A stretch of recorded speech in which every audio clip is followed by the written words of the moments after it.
अब बात करने वाले हैं हम शिक्षा मंत्री सुनील कुमार के बयान पर, लेकिन उनका जो बयान है वो बहुत जरूरी है। और जिस तरह से शिक्षकों के लिए, जिस तरह से बिहार में इस राजनीति पर जबरदस्त एक तरह से कह सकते हैं नौकरी के मामले में जितनी सियासत बिहार में होती है, किसने दिया है, किसको श्रेय जाना चाहिए और किन चीजों पर वो चीजें होती हैं, तो उस चीजों को अगर ध्यान में रखा जाए तो ये अपने आप में बहुत ही महत्वपूर्ण है।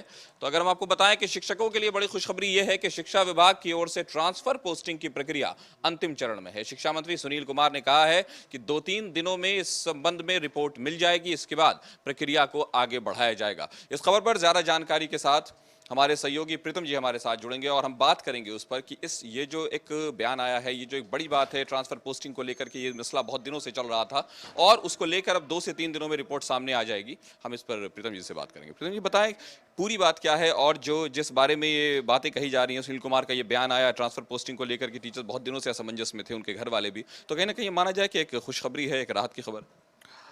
सबसे पहले ये खबर आई कुछ दिनों से, एक कहीं कहीं ये खबर चल रही थी कि 1 अक्टूबर को कैबिनेट की बैठक होगी, जिसकी अध्यक्षता स्वभावतः माननीय मुख्यमंत्री नीतीश कुमार करते हैं।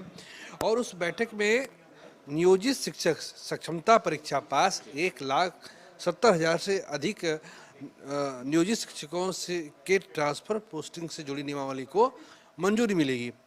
तो ये बात मेरे मन में भी आई, तो फिर हमने कहा शिक्षा मंत्री से और पूछ लिया जाए, तो शिक्षा मंत्री ने कहा कि ये तो विभाग का मसला है, ट्रांसफर पोस्टिंग के लिए कैबिनेट की मंजूरी आवश्यक नहीं है, ये तो विभाग अपने स्तर पे कर सकता है। तो सबसे पहले दर्शक ये जान ले कि जो 1 अक्टूबर को जो कैबिनेट की बैठक होने वाली है उसमें सक्षमता परीक्षा पास 1,70,000 नियोजित शिक्षकों के ट्रांसफर पोस्टिंग से जुड़े मामले पे कोई चर्चा नहीं होने वाली है। पहली बात ये क्लियर हो गया, 1 अक्टूबर को कैबिनेट की जो बैठक होगी वो सामान्य बैठक होगी, भले शिक्षा विभाग के किसी दूसरे मसले पे चर्चा हो सकती है, नियमावली पे कोई चर्चा नहीं होगी। अब यह है कि 1,70,000 शिक्षक अभी नियोजित शिक्षक पास आउट हैं, वो जहाँ उनकी पोस्टिंग हुई अलग अलग संबंधित नियोजन इकाई के जरिए, वो जहाँ पे वो 2005 में थे, 2010 में थे, वो 2010 से उसी जगह पे टिके हुए हैं। तो अब वो अपना ट्रांसफर पोस्टिंग चाह रहे हैं वो, और ट्रांसफर पोस्टिंग उनका वाजिबन हक भी बनता है।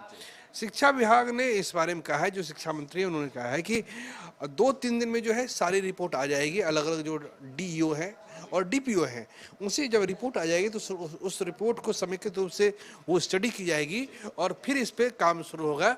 लेकिन आप ये मान के चलिए कि बिहार में जितनी संख्या में शिक्षक हैं सबकी ट्रांसफर पोस्टिंग हो जाएगी, ये संभव नहीं है। क्योंकि उन्होंने ये भी कहा है, क्या कहा है उन्होंने, कि जो गंभीर रूप से बीमार है, पति पत्नी एक जगह, मान लीजिए कि पति पत्नी पटना में ही पति पटना में है और पत्नी नवादा में है और दोनों चाह रहे हैं जहानाबाद पोस्टिंग, तो पहले ऐसे लोगों को प्रायोरिटी मिलेगी। जो गंभीर रूप से बीमार है उनको प्रायोरिटी मिलेगी, जो जिनका रिटायरमेंट होने वाला है उनको प्रायोरिटी मिलेगी। तो जो ये नियोजित शिक्षक ये अपेक्षा करके चल रहे हैं कि साल भर में, 6 महीने में हो जाएगा, ऐसा कुछ नहीं। जी इसको आंशिक खुशखबरी तो मान सकते हैं। हाँ बिल्कुल, चलिए कम से कम विभाग ने स्वीकार किया है कि हमने इस पे काम शुरू किया है और हर काम की शुरुआत अगर हो जाए तो मान के चले कि अच्छा हो रहा है, ठीक है।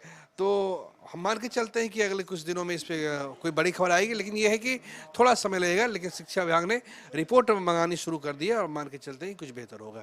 तो मान के चलते हैं कि कुछ बेहतर होगा और कहीं ना कहीं ये माना जा सकता है कि जो 1 अक्टूबर को आपने कहा कि वो बिल्कुल कंफ्यूजन आपने क्लियर कर दिया कि उस दिन नियमावली के मामले में कुछ बातें हो सकती हैं, लेकिन जो ट्रांसफर पोस्टिंग का मामला है उस पर कोई बात नहीं होने वाली है। तो ट्रांसफर पोस्टिंग की रिपोर्ट कब तक आ जाएगी, जो फाइनल आ जाएगी, जो 2-3 दिन कहा जा रहा है?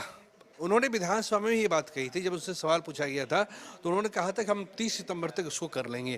तो आज 25 तारीख है, तो 30 सितंबर तक जो है इस पर रिपोर्ट आ जानी चाहिए। बाकी उसके बाद जो है हमें लगता है कि जब रिपोर्ट आ जाएगी तो पूरा जो अक्टूबर का महीना है वो मतलब कि 11-12 नवंबर तक ये पूरा महीना जो है सीजनल है, पूरा फेस्टिव माहौल है। दुर्गा पूजा है, छठ है, दिवाली है, भैया दूज है, ये सारी चीज़ें हैं।